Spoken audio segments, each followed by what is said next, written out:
Von harten Willkommen, wie? Party, Platt und Plüschmaus. Mit der lieben Hilka und mit mir, der Lisa. Und hüt, ihr habt das ja alle in der verleden Folge gehört. Hüt geht das um die Helden von uns Kindertiet. Ja, Hilka, ich will dir einmal fragen, hast du Poster bei dir in deinem Zimmer hängen?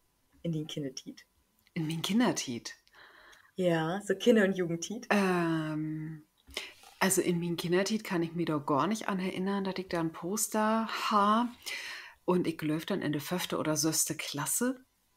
Habe ich 2 Ace of Base Poster in mein Kammer hat. Und das wäre aber eigens mehr so, dass meine Freundin, die all eher Kammern mit Backstreet Boys und InSync und weiß ich nicht, was Poster tapeziert hat, meint habt, ja, ich muss auch ein Poster abhangen. Aber eigens wäre ich gar nicht so ein Poster deren. Hast du dir denn die Bravo gekauft? Warst du so ein Bravo-Typ? Ich glaube, die Bravo habe ich mir nur einmal selbst gekauft.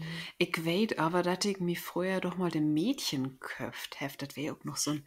Oh ja, das geht das auch, Ja, das gibt das auch. Aber eigens habe ich mir so etwas bloß gekauft, wenn da so Extras gibt. So, weiß ich nicht, so ein Näsring oder Nagellack oder so ein Bigaf oder so. Sonst wäre das für mich. So ein Näsring um die Öllern Toschon. Ja.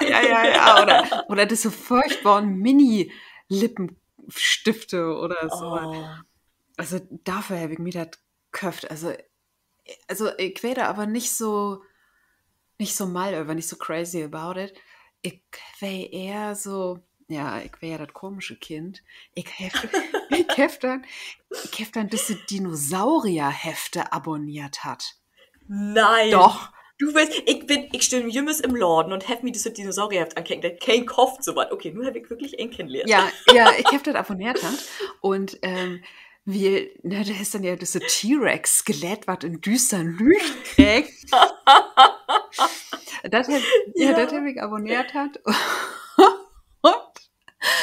Und dann Lothar gibt das auch noch so in Recht, das heißt Schätze der Erde. Ja. Und dann hast du immer so ein Lütsche Mineral mitkriegen, das habe ich auch ein Abo hat. Das ist ja der Wahnsinn. Könntest du denn auch so die ganzen Dinosaurier abtellen? Oh ja. Möchtest du da auch so ein gaues Kind drin? Ja, kenn ich auch all. Und da sind wir eigens in Folge zu früh, aber ich kann das Liege sagen, ein Land vor unserer Zeit. Großes Kino, ich habe diesen Film lebt, ich habe auch alle Plüschstärten hat. Ja. Und dann hätte für Littlefoot meine Oma mir noch so ein Strickpulli strickt, damit der was Genau. Hast du den Plüschstärten noch? Ja, der habe ich noch. Also, ich finde, liebe Hörers, schrieft du das gern, aber ich finde, das ist auf jeden Fall mal ein Post wert bei Instagram. Mathilka? Oh Gott, ja. Ich glaube, den möchte ich auf jeden Fall mal sehen. Ja, okay. Weihnachten hole ich dir von Duckbone runter und dann setze ich mich in die Crew mittendrin, in Mank Crew von ein Land von Ja, Steve. bitte. Du, ich habe den Film aber für ein paar Jahre mal wieder kicken. Der ist ja bloß 60 Minuten lang, ein Stünd. Oh. Ohne Schied. Ich habe der hele Stünd bloß geblat. Oh, da glückt die. Das ist ja auch so drurig. Ja. Oh. Aber gibt das nicht mehrere Teile? Ja, aber ich kenne nur die ersten. Ja, die waren. Ja, die Ware. Also, echt so als Kind hätte ihn das irgendwie noch gar nicht so verstanden, aber nur als erwachsene Person, oh Gott, das wäre so furchtbar. Ich hab bloß schlecht. Na, aber leg die mal Bambi. Wo gruselig und bösartig ist eigentlich Bambi? Aber als Kind hast du das gar nicht so richtig mitkriegen. Nee, aber als Erwachsene denkst du so, wow. Du, ich sag nur, was Bambi habe ich bitte nur noch nie nicht kicken. Nee, wirklich? Nee, kann ich nicht. Kann ich nicht. Kann ich nicht, toll. Das ist doch hart Psychoterror. Ja, das ist ein Psychoterror. Das kriege ich nicht hin. Ach, tau schön. Und liebe Tauhörers, sie mag all wie holt Hüt so richtig den Nostalgie-Cool Rut. Und ich hab mich, als ich so aber nachgedacht hab, okay, Kindheit, also Helden von uns Kindertiet, Nostalgie, was ist Nostalgie eigens? Und wie das hier ja auch noch mal so ein Beten Mehrwert haben schall. Oh, echt? Ja, wir habt einen Bildungsauftrag, Hilke. Ja. Hab ich mir gedacht, ich kick mal, was Nostalgie ist und wo das eigentlich herkommt. Weißt du da irgendwas über, Hilke? Ja, eigens ist ja Wortetymologie genau mein Spezialthema. Aber ich glaube, du hast so viel dieses Mal über das Wort recherchiert, Lisa, dass ich, dass ich bloß dazu sage, Nostalgie ist ein Neologismus, ein Wort Ja. schöpfen und nur für die Bühne frei. Oh, danke, Hilke. Ich hab mir nämlich auch mal gedacht, nun möchte ich Hilke mal was Neues erzählen. Ansonsten bist du immer so der Klaugschieter überall, das wo bedienen. Und nun dachte ich, nu bin ich mal dran. Denn ich hab mir überlegt, okay, Nostalgie. Erstmal, wo kommt das Wort eigentlich her? Ja, du hast recht, das ist eine Wort schöpfen. Aber das gibt das all im Lateinischen. Und du heißt da, das Nostalgia, was Heimweh bedient deit. Und das kommt noch ursprünglicher und den Griechischen. Ich wat gar nicht versäugen, dass die Griechischen für Uto schnacken. Aber das kommt von dem Schmerz und Heimkehr, setzt sich das hopen. Und also Nostalgie ist so diese Heimweh, so ein Beten. Und Freude wird das sogar als Krankheit betitelt. Also die Söldner in der Schweiz, die sind mit Nostalgie von den Doktorschen durch betitelt worden, wenn die krankhaft noch Hus wollen. Ah, Da war das sogar noch ganz negativ besetzt. Aber nur, wenn wir an Nostalgie denken dauert, ist das natürlich das Wehmütige, an Trüchdenken, wann was so richtig warm hatten. Und das halt einfach was Positives nu. Und das warm hatten waren, das ist gar nicht so blöd. Und also diese Utspruch, den eigens jeder singt, der so, oh, und wenn ich daran denken dauert, dann wird mir so warm und ach, das fühlt sich so wohlig warm an. Denn da gibt dann eine Forschungsgruppe, der hat verschiedene Teilnehmers in einen Raum set. Das Raum weil jümmes Glied temperiert. Und der Teilnehmer schuld schätzen, wo warm das Raum ist. Und ein Teil von der Gruppe, der ist einfach so gefragt worden, ja, was denkst du, wo warm das ist? Und der andere Teil von der Gruppe ist schon über seine Kindheitserinnerungen erzählen und über die, was er in der Kindheit so mochte, was seine Helden wären. Und der hat im Durchschnitt die Temperatur in den Raum 4 Grad warmer schätzt. ach was. Ja, also us wat wirklich warmer, als bald wie das nostalgische Gefühl habt. Und was ich auch heel spannend fand, ist, dass da werden Forscher, die haben sich 8 Teilen verschiedene Kulturen angucken, also in 8 Teilen unterschiedlichen Ländern und unterschiedlichen Kulturen, habt ihr sich angucken, ob das da auch Nostalgie geben deit. Und so gaut als alle Kulturen, so unterschiedlich die, ob die eher wären, habt ähnliche nostalgische Gefühle. Also das ist was, das uns glücklich machen deit und das jeder von uns hat, egal wie ein obtorgen worden ist. Okay, da kann ich nur aber noch mal hier rinwerfen, was ist denn dann schon was mit der Ohlen, Ohlen genatterigen Lüde schon mal sagt, früher wär alles besser. Ja, genau. Das ist ja, wie unser Gehirn, das oder uns prägen, das alles positiver, also mit diesem positiven Schleier inpacken deit. Mhm. Also wir habt immer das Gefühl von wegen Freue wir eins Bäder, Freue wir eins Bäder. Wir us prägen sagt, ja, und das war eins so schön, das war eins zum Beten, wie sagt man denn das so schön, positiv durchwuschen, so dann wie all das, was wir denn so aus uns Erinnerung beholt, das ist eins im Beten schön. Und manchmal trefft wir auch nicht eins Glöwen, was uns Kopf so senken deit. Oh ja, bloß nicht. Ah, okay. Aber das ist dann ja eben auch interessant, dass das früher eben noch ein Wort wäre, um was zu beschreiben, was ja eine Krankheit wäre, wenn ein Süg ist. Ja. Und nur haben wir einen Wandel von der Bedeutung hin, zu was eigens positiv und leicht melancholisch.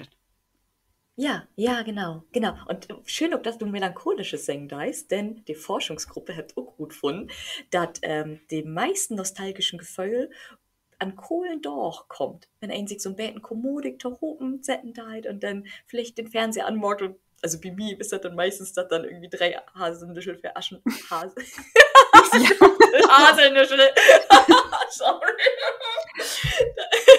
Drei Haselnöte für Aschenbrödel. Das ist aber irgend auch so ein Kinderdetel, ich weiß ja nicht. Drei Nöte für Aschenbrödel. Ja, ja. Oh Gott, sorry. 16 Levelüt habt ihr da auch so swinische, fakelige Dinken als ich oder nicht? Oh, Hilka. Die 6-jährige Lisa, die hätte überhaupt nicht irgendwie nachgedacht, dass das irgendwie sexistisch schmeckt. Oh, das ist so schön. Da war mir nu, all wenn der Fell grad warmer. Ja, allein diese Song. Ja, genau. Das war so der taue Nostalgie. Und womit möcht wieder denn us Tauhörers hüt Fell grad warmer füllen, Lorten? Ich glaube, wie gut noch von Dach erstmal richtig wie zurück in uns Kindertit.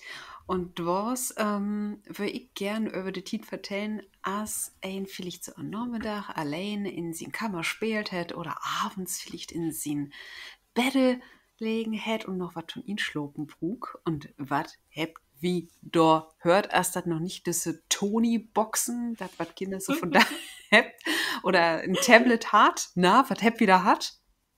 Ah, die Kassetten. Ja, Hm. die Kassetten. Und die gibt es auch alle richtig lang. Also die Geschichte von den Hörspiel- und Musikkassetten, gerade so wie Europa, das ist ja das große Hörspiel-Verlag, das geht durch bis ins Jahr 1965. Oh. Ja, Du gibst das der erste Kassette dann? ja. Und noch Ah, eben, das wären die Winnetou-Hörspiele. ja. Und der gibt das, oder auch, vielleicht kennst du noch Huibu, das Nachtgespenst? Ja, ja, so ein Beten. Hanni und Nanni. Und dann auch in de Söbenticher, ja, da lebt das all los mit 5 Freunde, die 3 Fragezeichen und Ah, TKKG. ja.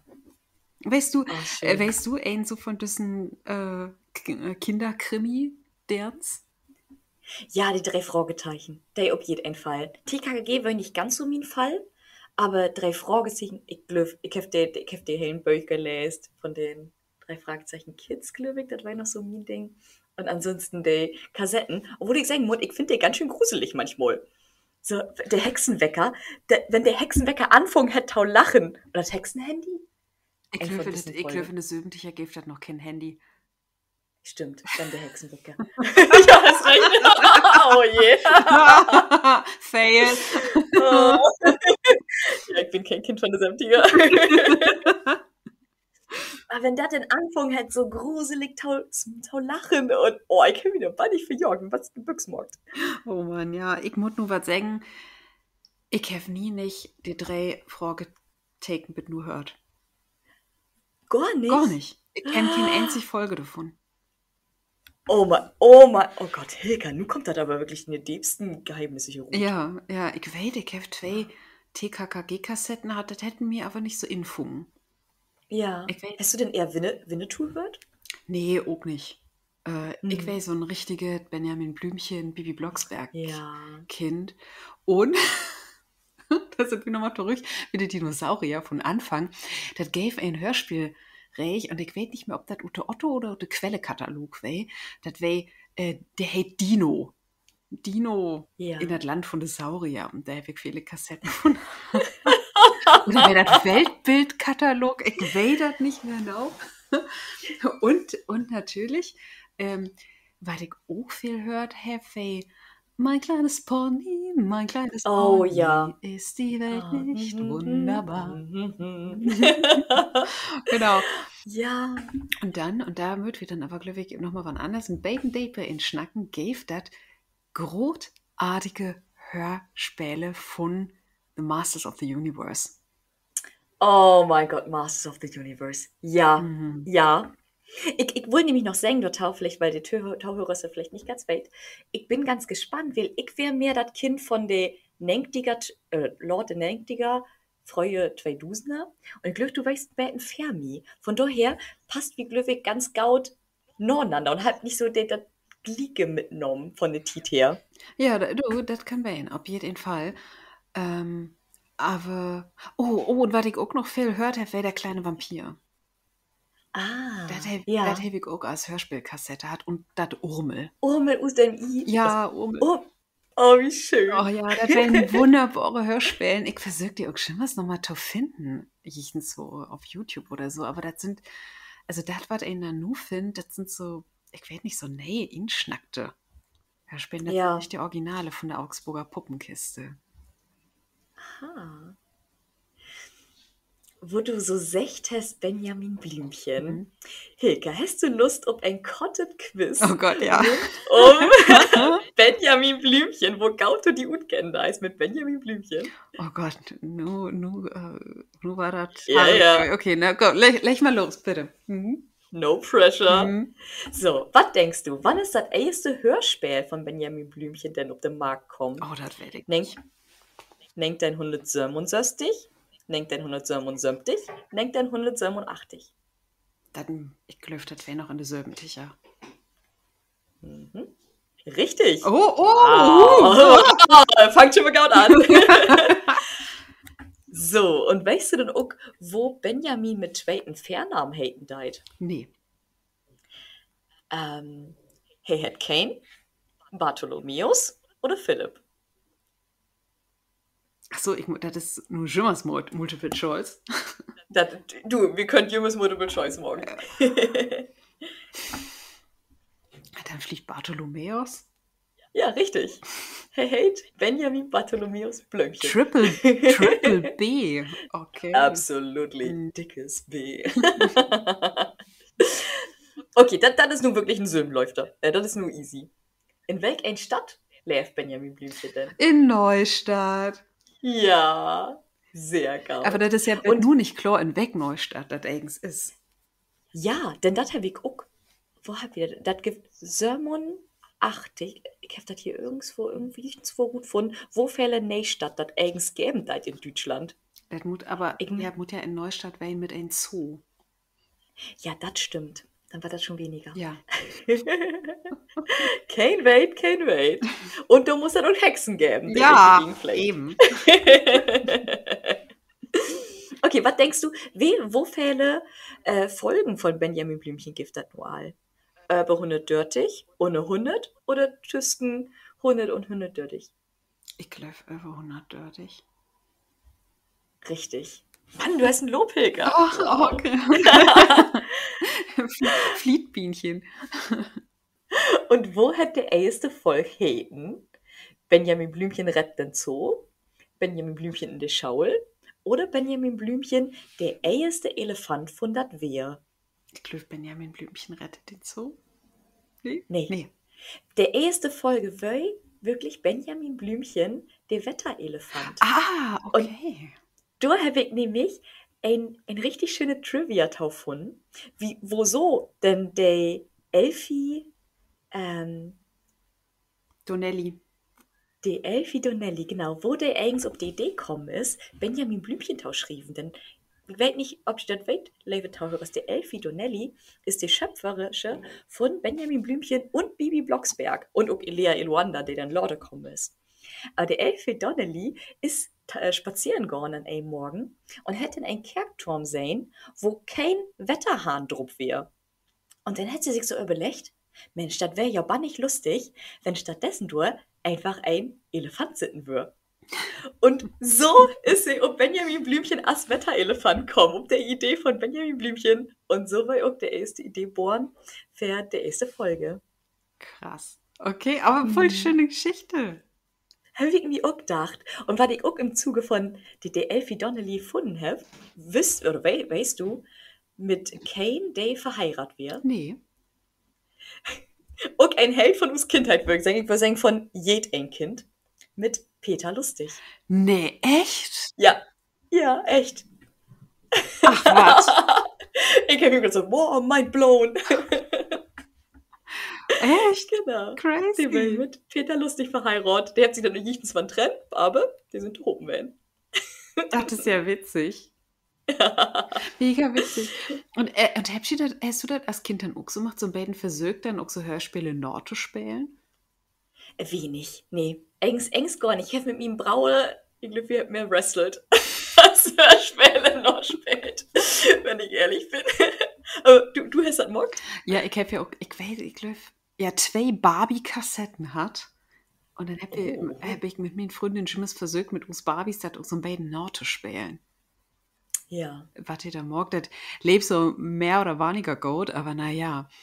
Was ich aber so wenn ich zurückkicke, auch spannend finde, ist, oh, Polizei, wie die. Oh, sorry. Ja, ja. Und was ich spannend finde, dass ein Tondel, aber so Hörspiele, ings erst als, ja, Grote, als erwachsene Person richtig versteht. Oder ob er es Oh ja. richtig witzig findet. Und mein liebstes Beispiel dafür ist Alf. Ja, oh mein Gott, Alf! Ja, das ist so genau das, was ich meine. Alf für eigens ein Betten taufreu für mich. Ich hab das nimmer verstanden. Ich will nur, dass die Katzen fressen will. So, deswegen war er mir so sympathisch. Ich dachte mir so, ja.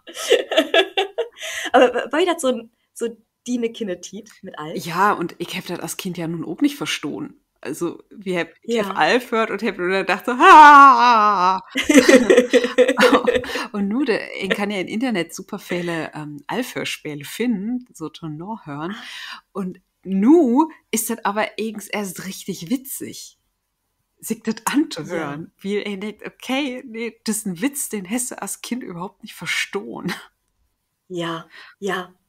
So, Und denkt die mal SpongeBob Schwammkopf. Der ist manchmal, hörst du dir das nur als Erwachsener an und findest das so witzig, dass ich nur, wo könnt ihr mir das als Kind eigentlich kicken lassen haben? Meine Alter, wieso habt ihr das mockt?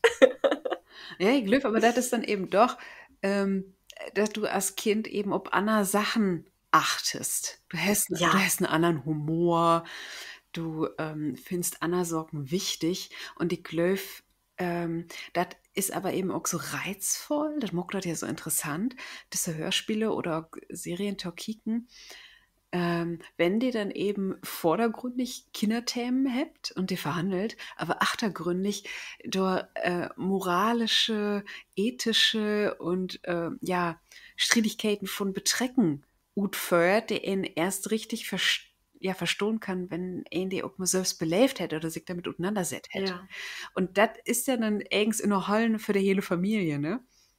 ja. Und das ist das Großartige. Ja, Ich glaube, darum, das gibt eben Hörspiele, die sind klar bloß für Kinder. Und so muss einen das auch sein, aber das gibt eben auch Hörspiele, die kann ihn auch als erwachsene Person schon mal noch gut anhören. Oder ich meine, so Alf und gibt es ja auch im Fernsehen. ja, ja. Na, aber überleg dir mal die Teletubbies. Die sind ja wirklich, die Teilgruppe von den Teletubbies ist ja wirklich nur, wenn ich glaube, 2- bis 4-jährige Kindes oder so. Oh, Da habt ja Erwachsene nichts von. ja, Aber aber ich glaube nicht, dass ich als Kind so was geken habe. Ich weiß noch, dass ich mit 3 Jahren all wusste, wo ich die Videorekorder bedienen muss. nein, echt? Doch, so glaubwürdig. Wow.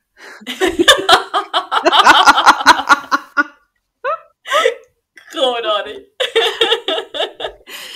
Was ich aber auch noch mitgebracht habe, ist ein,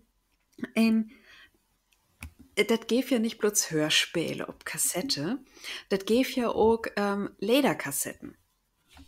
Ja. Und kannst du dir da noch an was erinnern? An Lederkassetten. Ich habe Rolf Zukowski halt ganz viel. Ja. Aber ansonsten hat wir, glaube ich, gar nicht so viele Kinderlieder. Ja, ich glaube, Rolf Zukowski, so, der Weihnachtsklassiker, das war so das. Ja, und so Papi, steh auf oder Papi, wach auf oder so hatet der, glaube ich. Da, wo ich wegkomme, da gibt es auch noch den singenden Polizisten. Da käme dann schon mal so eine Grundschule und in Kindergarten und hätte er sehen Lieder sungen. Sie ein Sohn wird dann eine Klasse über mir. Und da werde ich auch noch so ein Lied von der ist mir so in Kopf geblieben, das ist so Sicherheitsgurt und Anschnallpflicht, nicht nur für den kleinen Wicht, auch Opa Karl und Lieschen Schmidt, alle machen mit. Und dann, Das brennt sich Jung so in den Brägen hin. ja, da wären so eine hele Kassette. Ich glaube aber ein großen Klassiker, und das gibt das auch Jimmers noch, ist der Hörspielkassette Anne Kaffeekanne. Hab ich nimmer gehört. Worum geht das? Da sind verschiedene Lieder ob, und das ist die sind so fördergründig, so ein bisschen Rabimmel, Rabammel auch, wo, aber eigens habt ihr mega coole Botschaften achter an. Und so das Lied, was die Kassette enorm gibt, hält auch Anne Kaffeekanne. Und das geht so: Es war einmal ein Mädchen, das hieß Anne, das blies so gern Trompete auf der Kaffeekanne, bis das die ganze Nachbarschaft aufhören schrie. Da flog sie, oh pardon, auf dem Besenstiel davon, geradeaus, übers Haus, dreimal rum und hoch hinaus. So, und das Geil und das Lied so, da kommt sie immer zu ein oder der Anna hen, jichtens ein Kerl und die will sie immer frieren. Und sie sagt immer, nee, die will mir bloß so in den Huswief gemorken. Und bitte an End dann, ja, ein finden deit, der, ja, mit er so ob ein Ebene ist. Und sie nicht bloß so to ein Hus froh mockt. Wo Dave? Ja, Krass. und das ist mega cool, und das ist die hele Kassette, und das sind so locker leichte Texte, aber mega emanzipiert. Ja. Und das ist so, du singst das so als Kind, und das ist eben auch super ingängig und mega, mega cool insungen und mega coole, ja, Geräusche noch total. Aber die Leder, die hat dann Jimmers noch echt so einen deepen Text. Und das ist auch so, die sind mega ingängig, und das kann finde ich, auch von Dach Jimmers noch mit anführen. Ja, ja. Das ist so witzig, wie gerade so als Kind denkst du da ja gar nicht so viel über nach. Aber das prägt ein Jahr Wissenswahl. Und ich habe nämlich, um nochmal wieder Top Benjamin durchzuleiten, eine ganz spannende Studie gefunden. Das ist von der Wissenschaftler von der Uni Kassel, ist das durchgeführt worden. Und der hat gesagt, Benjamin ist eigens die typische Wutbürger. Wenn du die mal so überlegen deist, hey, mock Demos und Sitzstreiks gegen die Politik und die Wirtschaft. Und andere Wissenschaftler Gott sogar noch wieder und sagt, dass Benjamin nicht nur taun linken Rand gehören deit, sondern anarchische Tüchet. Antifa Benjamin oder was? Ja, genau. Um Demos im Sitzstreik gegen die Wirtschaft und gegen die Politik, gegen das autoritäre System und gegen die Presse. Benjamin Blümchen, das nähe Gesicht von der Antifa. Ja. Das hat uns infiltriert, jeden Abend und in Schloppen. Ja, finde ich irgendwie witzig, als ich sehen habe. Ich hab da, ja, als ich gesagt habe, ich hab da als Kind nimmers über nachgedacht. Aber nur wenn ein das ein bisschen differenzierter betrachtet hat, ich meinte so, ja, eigens schon. Ja, das ist so. Also, hey, lehnt sich ob. Das ist so. Das ist echt so. Genau, hey Leute, sich mit morgen. Und hey ist natürlich die Universalwaffe, hey kann geht ein Job tun. Na klar. Sogar ohne Dooms. Ich weiß gar nicht, wo jeder morgen deit. Du, aber er hätte ja sehen Rüssel. Das stimmt. Oh, das stimmt. Da kann er Oh, und eine schöne Sorge habe ich noch. Was denkst du, was für eine Kleidergröße trägt Benjamin Blümchen? Eine Grote? Kleidergröße rot. Ja, und vor 420. Okay. Und ist er dann nur ein groten oder ein nicht so groten Elefant dann damit? Oh, das ist eine gaude Frage. Hey ist nämlich eigens ein afrikanischen Elefant. Ich weiß nicht, sind das die Gröteren oder die Das Lütscheren? sind die Gröteren. Ja, aber dann ist er ein großer Elefant. Wow. Ja. Crazy, Hast du denn crazy. die auch auf und tau mal wünscht, so als Bibi Hexentor können? Oh, na klar. Ja. Ach, Jimmers Wetter. Jimmers Wetter, jeden Tag hexen zu können, das wäre so richtig cool.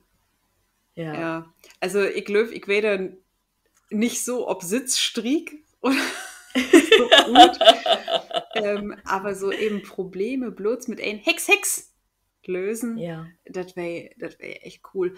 Baventau, ne? Baventau, Barbara, Blocksberg ja Jimmers to Baby sagt, nee, du kannst nicht ein Problem mit Hexen lösen. Ja, ja, genau. Du hast wieder nämlich wieder ein Bäten Daper.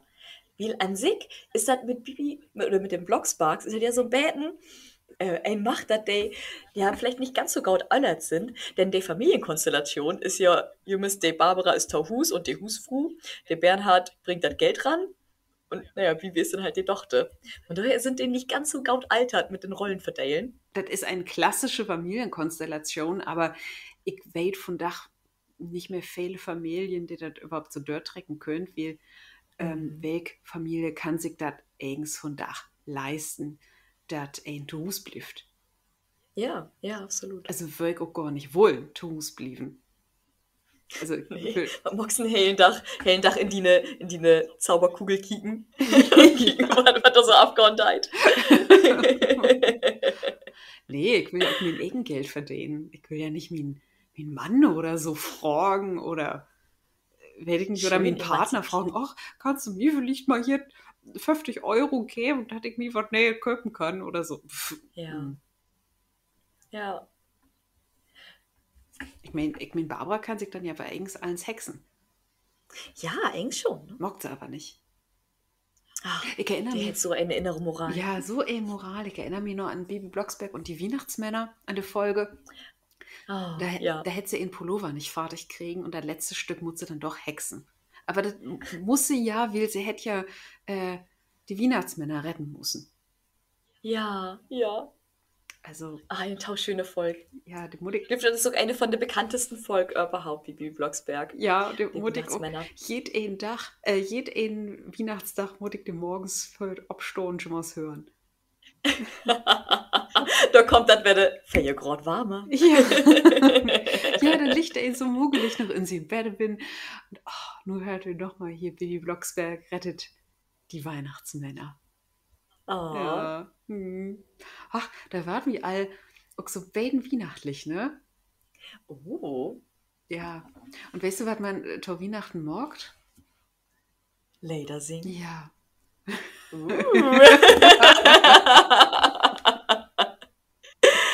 Ja, Hilke, hast du ein Lied für mich? Oh, ich habe ein super Lied für dich. So. Ähm, so. Bist du bereit, Lisa, Ich bin sowas von bereit. für uns Neverending Lederrad Story? Also, das fängt so an. Du bist ein gräsiges Stück. Die, die, Da fang ich ja richtig gaut an. Schön motivierend. die Blut ist as Is. Ein Blick und ein kann dort blieben. Wat mi weh deit, deist du genähten. Ich will die Leif haben, aber ich fahrt die Lever nicht an. Nicht anfahrten. Ich will die drücken, aber min Klaukenkopf secht mi ob zu hören. Ich will die ein Söten geben, aber ich will da Tauba nicht. Tauba nicht. Kannst du das nochmal so schön hauchen? Ja. Ich will die snacken, aber die Lippen sind giftig. Gift. Du bist Gift. Löpst durch min Adern. Du bist Gift. Ich will Düsse. Wichtige. Ist das, also das ist ein englischer Song, oder? Ja.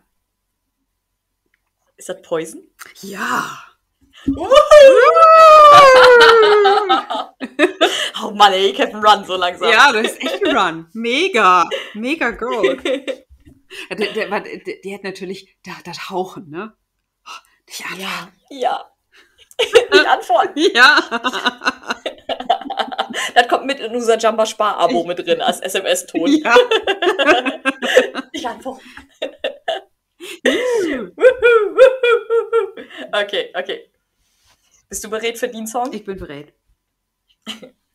Ob eine schön grünen Wisch liegt ein grode graue Bark. Ach, Streckt die Bein in den Himmel, lang hin liegt ein Twark. Nein, der Twark ist ja und der Bach ein Der ist freundlich und kann schnacken und jeder kennt ihn. würde ich nur Gitarre spielen können, würde ich das noch so beim Indüdeln, so. Nee, ich glaube, das wäre mehr so eine Insel mit 2 Bergen. Aber ja, das ist natürlich die Titelmelodie von Benjamin Blümchen. Ja, aber der ganz, ganz freue. Ja, Ich glaube, kaum ein kennt den noch. ja. Die Nähe, die geht so, Benjamin, du lieber Elefant. Die geht so richtig Ja. noch föhren. Ja, Der Ollere, der wäre so kommodig. genau. Ach, Mensch, Hilka. Nice, das ist ein gut Lopen für uns. Ja, das ist echt gut. Da lässt du mal bitte auch alles so gut hinkriegen. Ja, ich glaube, vielleicht mach wieder aus dem Bett echt. Aber nee, ich finde das super. Für mein Ego ist das gaut. Ja, finde ich auch. So, aber liebe Tauhörer, nun habt wie in dieser Folge so viel erstmal über Hörspiele schnackt, aber wie zwei, Lisa und ich sind ja nur auch Kinder, die mit der Kiekkasten, mit der Flimmerkiste oder was auch immer Ja. abwassen sind. Und da gibt es noch mehr Helden uns Kindheit. Oh ja, und noch viel, viel mehr Nostalgie. Darum, Reichert drum. ja, das schnackt in der Nähe Folge über. Also, Das gaut schön leben. Und hört doch noch mal so von Inschloppen, Bibi oder Benjamin. Das ist das Schönste, was einen sich füllen kann. oder die 3 Fragezeichen. Ohne Day. Also, Ciao. tschüss. Auf das Gaut.